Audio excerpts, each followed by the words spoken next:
Ma grande demande, à chaque fois qu'on me demandait qu'est-ce que je voulais faire, une fois qu'on a enlevé les employés qui sont en khalat, qui est une grande aide, donc on n'a plus de charges sociales, on arrête de commander de la nourriture. Il nous reste quand même les frais fixes. Tous les frais qui sont électricité, gaz, eau, etc. devraient être suspendus pendant la période de fermeture.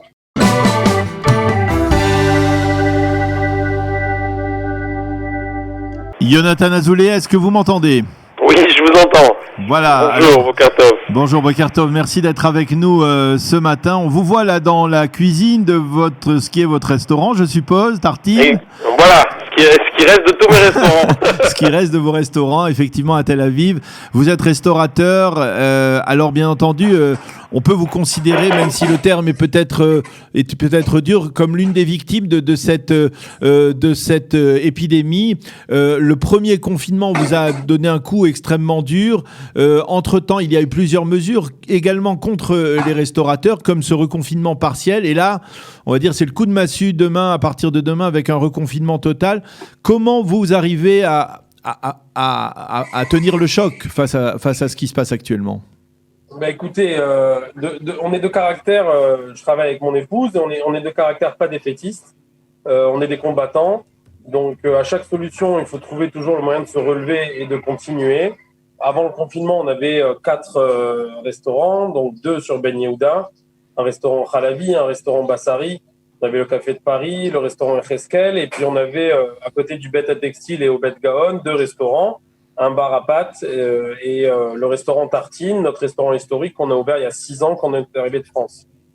Il a fallu faire des choix, il a fallu partir sur des... j'ai de suite, dès le mois d'avril-mai, j'ai compris que ça allait pas reprendre tout de suite et que ça allait être très compliqué. Donc en fait, il a fallu négocier avec les propriétaires des locaux, voir qui allait jouer le jeu et qui allait être un partenaire pour la suite et qui n'allait pas être un partenaire. Et tous les propriétaires, et ils ont été quand même 75%, qui n'ont pas joué le jeu et qui ont voulu être assez stricts et nous ont absolument réclamé des loyers sans baisse, sans aucune négociation possible. Et bien on a fait, ce qu'on avait à faire, c'est-à-dire vider les établissements, rendre les clés, payer les loyers jusqu'au dernier jour de présence et puis sortir des endroits. Donc on a pris tout le matériel qu'on avait à l'intérieur des restaurants et on l'a stocké dans des hangars. Donc il nous coûte quand même beaucoup moins cher que d'avoir des restaurants avec pignon sur rue. Et puis voilà, on attend. Sur le restaurant Tartine, on a un propriétaire qui était très très gentil et très compréhensif, qui nous a fait des grâces de loyer et qui joue le jeu et qui attend avec nous et qui ne nous met pas la pression et qui comprend que c'est difficile. Il sait qu'on est des bons locataires puisqu'on est là depuis 6 ans et qu'il n'y a jamais eu de problème. Et comprennent aussi que c'est difficile pour nous. Donc on arrive à trouver des accords avec eux. Donc ce restaurant-là reste ouvert. Chez Tartine, avant, il y avait juste dans ce restaurant-là, il y avait 6 employés. Au moment où je vous parle, entre les bidoudes, les séquères et la baisse du chiffre d'affaires, je suis seul avec ma femme. Donc là, je suis en cuisine et ma femme est à la caisse. Et voilà, on est en réduction maximum et on attend que ça passe. Voilà. Alors, par rapport à ce deuxième reconfinement que l'on annonce maintenant, qui risque de durer 2 ou 3 semaines, est-ce que c'est encore un coup dur de plus pour vous ? Et comment que pouvez-vous espérer aujourd'hui du gouvernement ? Est-ce que d'abord vous avez reçu toutes les aides qui vous revenaient de la première vague, de toute cette première période, de ces premiers mois ? Et aujourd'hui, qu'est-ce que vous attendez de la part du gouvernement ? Écoutez, aujourd'hui, au niveau des aides de la première vague, on avait le Café de Paris et Echeskel qui étaient 2 restaurants qui étaient en ouverture. Donc, le restaurant Echeskel a été ouvert un peu plus de 30 jours et le Café de Paris a été ouvert au début décembre. Donc, on n'avait pas d'historique, donc pas d'aide possible sur ces restaurants-là. Donc, tout l'investissement qui a été fait dans ces restaurants a été perdu. Et à part le matériel qu'on a pu récupérer, tout le reste a été perdu, c'est-à-dire travaux, trésorerie de mise en route et marketing et tout ce que vous pouvez croire qu'on peut mettre pour démarrer des restaurants. Donc là, voilà. Maintenant, sur les plans qui ont été donnés, il n'y a pas d'aide sur les créations d'entreprises. Donc, ce qu'on appelle les ma'anakim n'ont pas été donnés sur ces 2 restaurants-là du tout au taux 0. Tartine et le bar à pâtes, qui sont les 2 liés, qui sont la même entité de société en fait, avec 2 locations différentes. Tartine a investi en 2018 une grosse partie, si ce n'est la plupart des bénéfices de l'année 2018 dans l'ouverture de ce bar à pâtes. qui a été ouvert fin 2018 et mi-2019.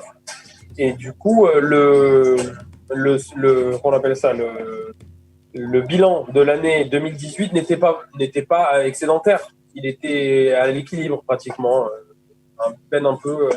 Voilà. Donc, vu que les maniaquis m'ont été donnés par rapport aux bénéfices sur ce type de société-là, on a eu une très petite aide qui nous a été accordée par rapport à 2019 et au deuxième coup. Voilà. Qu'est-ce qui serait logique aujourd'hui, dans la situation actuelle, que le gouvernement fasse pour essayer de vous maintenir la tête hors de l'eau pendant les prochaines semaines ?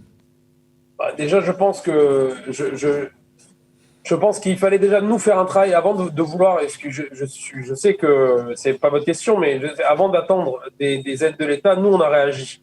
C'est-à-dire que quand on a réouvert Tartine et qu'on a repris, on a dit voilà, il va falloir travailler différemment, il va falloir avoir une trésorerie qui est très différente, il va falloir s'attendre à un deuxième Seger. Donc financièrement, on a pris toutes les mesures en place pour pouvoir tenir un deuxième Seger. Demain, on va fermer la porte, on n'aura pas de dette et on va réussir à tenir. On pourra tenir 6 mois, 1 an si possible avec la porte fermée, même si ça va être dur pour nous, mais l'entreprise est prête à le faire.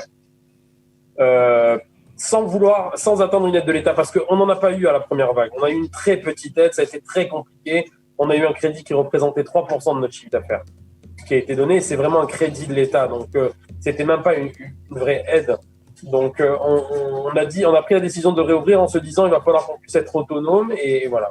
Aujourd'hui, c'est sûr que on va avoir la TVA à payer, on va avoir les victoires Cléomi à payer. Si l'État devait nous aider, il devrait déjà arrêter tous ces prélèvements-là immédiatement.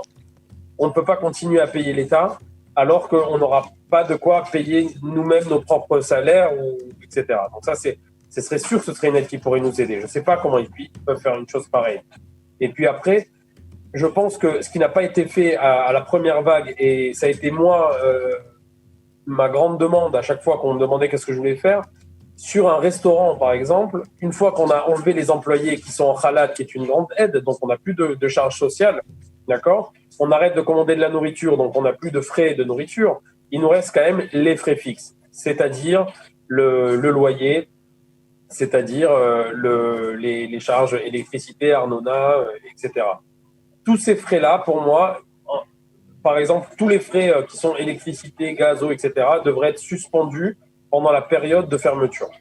Même s'il y a des encours, même s'il y a des mois qui ont été passés, etc., c'est des choses qui vont nous faire du mal. Et sur des grosses entreprises ou des petites entreprises, je ne sais pas, pour vous donner une idée, un restaurant comme Tartine qui fait 40 mètres carrés paye à peu près 4000 shekels d'électricité tous les 2 mois. Mmh. Donc c'est sûr, une fois qu'on enlève ça, c'est quand même une somme d'argent qui est gagnée. Après, les loyers, c'est la première chose qu'il faut négocier. C'est-à-dire, il faut dire aux propriétaires de jouer le jeu et leur imposer de jouer le jeu. L'État doit prendre, je ne sais pas, au Canada, il a été fait par exemple que 50% des loyers ont été assurés par l'État.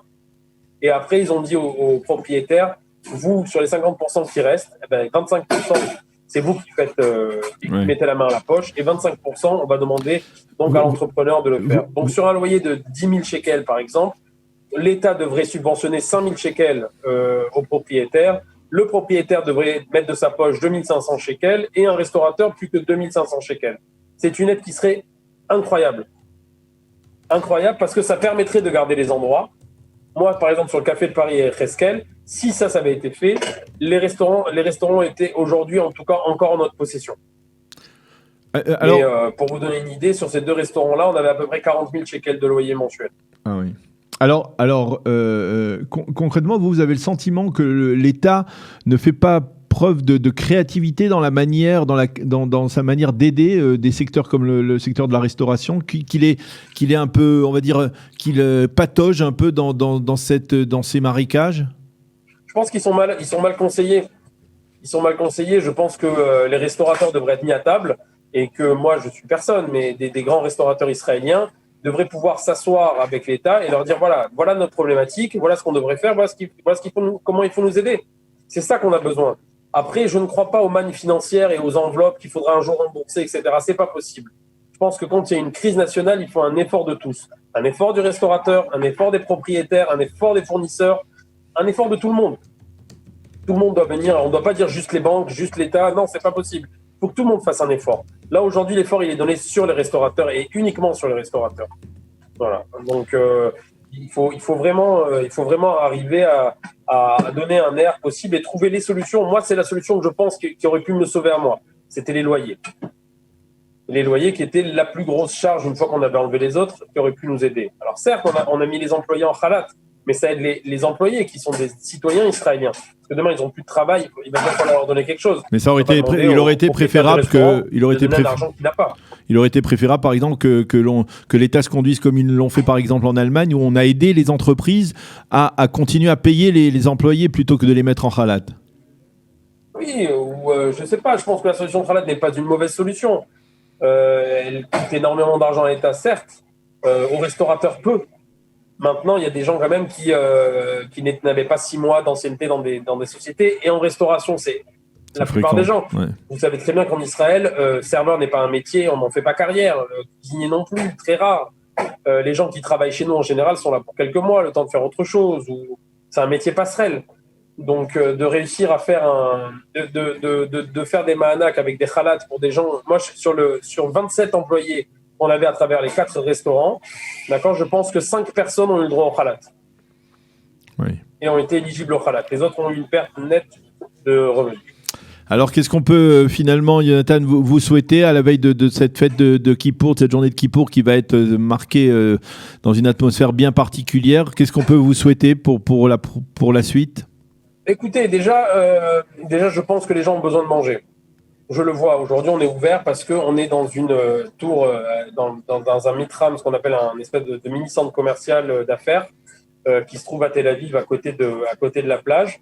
Et on a, nous, dans nos immeubles, la Coupat Rolim Maccabi qui a ses bureaux nationaux, par exemple.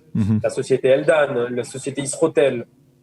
Des grandes sociétés comme ça qui sont obligées d'être là et qui sont obligées d'avoir aujourd'hui, en tout cas sur Maccabi, Chirut et Briout, ils sont obligés d'être là et d'avoir une permanence puisque c'est eux qui gèrent le système médical. Oui. Donc les gens sont obligés de venir au bureau et sur 3000 employés qu'ils ont d'habitude, ils en ont 500, 600. Ces gens-là viennent au travail parce que s'ils ne sont pas là, le système médical va avoir des gros problèmes. Donc ils doivent être là, mais ces gens-là doivent manger. Oui. Maintenant, aujourd'hui sur Tel Aviv, alors je sais que ce n'est pas dans toutes les villes, on a Tenbis et Volt, qui sont 2 compagnies de livraison. Qui font des vous appelez vous allez sur leur application, vous commandez en ligne, la commande est envoyée chez le restaurateur, puis le coursier de chez eux vient, prend la commande du restaurateur et l'envoie. Pendant le confinement, moi j'ai toujours refusé d'aller sur ces sociétés-là qui coûtent très très cher, et puis j'étais pas très tourné sur la livraison sur nos restaurants. Aujourd'hui, si vous voulez aller dans ces 2 sociétés-là, ils vous disent on n'a plus de place, on ne peut pas vous prendre, vous pouvez pas faire de livraison chez nous, parce qu'on ne peut pas vous donner le service, on a trop de demandes de restaurateurs pour travailler chez nous. Mm-hmm. D'accord. Donc aujourd'hui, mon restaurant ne peut pas aller sur ces plateformes-là, même si j'aurais voulu. Je ne peux pas aller sur ces plateformes-là. Donc, c'est-à-dire que vu que je ne peux pas faire de livraison, il n'y a plus de livreurs disponibles parce qu'ils sont tous avec leur vélo déjà, ils sont pris par ces sociétés-là qui ont fait un monopole de livraison. Aujourd'hui, si on m'oblige à faire uniquement de la livraison, je ne peux pas ouvrir. C'est pas juste. Mm-hmm. C'est pas juste. Il faut que je puisse au moins pouvoir avoir. C'est ce que j'ai fait actuellement. Alors, je ne sais pas si j'ai vraiment le droit. On va vous le montrer à la caméra, mais en fait, on a fermé notre terrasse avec nos tables. On a mis des numéros de téléphone avec des prospectus à l'extérieur et on demande aux gens de nous appeler et de nous donner leurs commandes et on leur sort les commandes, on leur livre au bout de ces tables-là pour pas qu'ils te contactent. Mm-hmm. Donc, ça, c'est une chose que nous, on a fait pour pouvoir rester ouvert, mais c'est l'État qui devrait dire, OK, les gens ne rentrent pas dans vos restaurants, on va trouver un système, on fait un merhak, un éloignement pour pouvoir avoir pour que vous puissiez rester ouvert et que vous puissiez avoir une activité quelconque. On n'arrête pas complètement l'économie. Parce que ces gens-là, dans ces bureaux, ils vont y être pendant toutes ces guerres. Pendant toute la fermeture, pendant tout le confinement qui arrive, la Coupat Rolim Maccabi va continuer à fonctionner. Donc ces gens-là vont continuer à devoir avoir à manger. Si moi, je ne peux pas ouvrir mon restaurant, c'est ce que je demande aujourd'hui à l'État, peut-être, c'est les gens qui sont sur la plateforme Volt et Tenbis qui vont pouvoir, eux, fonctionner et à leur amener des livraisons qui vont leur coûter à eux bien plus cher que s'ils pouvaient prendre quelque chose en direct chez moi. Je comprends. Eh bien, Jonathan Azoulay, on vous souhaite en tout cas beaucoup de réussite, de tenir le coup, de tenir le choc pendant les prochaines semaines et de réussir à maintenir à flot votre restaurant. On vous souhaite Khatima Tova, Shana Tova et beaucoup de santé avant tout. À vous aussi, merci Gmar Khatima Tova, de bonnes fêtes à tous. Et le plus important pour tous, c'est de garder le moral, de ne pas baisser les bras, de continuer à être combatif, parce que quoi qu'il arrive, voilà, ça reprendra. Il faudra être là quand ça reprendra. Il faut avoir le courage. Et moi, c'est ce que je peux dire à tous mes collaborateurs et mes confrères, c'est leur dire ne perdez pas espoir, trouvez des solutions, adaptez-vous, et on y arrivera. Il ne faut pas laisser tomber. Eh bien voilà, on y arrivera. C'est avec ce message optimiste, le message de Jonathan Azoulay, que l'on termine cette heure d'actualité. Merci beaucoup encore une fois Jonathan, et à bientôt. Shana Tova, voilà, on termine, il est 8h58 sur Studio Kalita. Nous terminons avec ce message de Jonathan Azoulay, ce message d'optimisme envers et contre tout, en dépit du fait que l'État d'Israël se prépare à entrer dans un reconfinement total, d'un véritable couvre-feu sans précédent dans l'histoire du pays, que nous terminons cette heure d'actualité. On vous souhaite de passer une agréable journée. On se retrouve demain. Nous essaierons de voir comment nous allons travailler dans ces circonstances tout à fait particulières, mais nous l'avons fait déjà lors de la première vague, et nous essaierons de continuer à le faire pour vous, chers auditeurs, sur Studio Kalita. Passez une agréable journée. À demain. Shalom. Victor Vince, directeur général du Magen David Adom France. Bonjour Michel Boujna, vous êtes le parrain du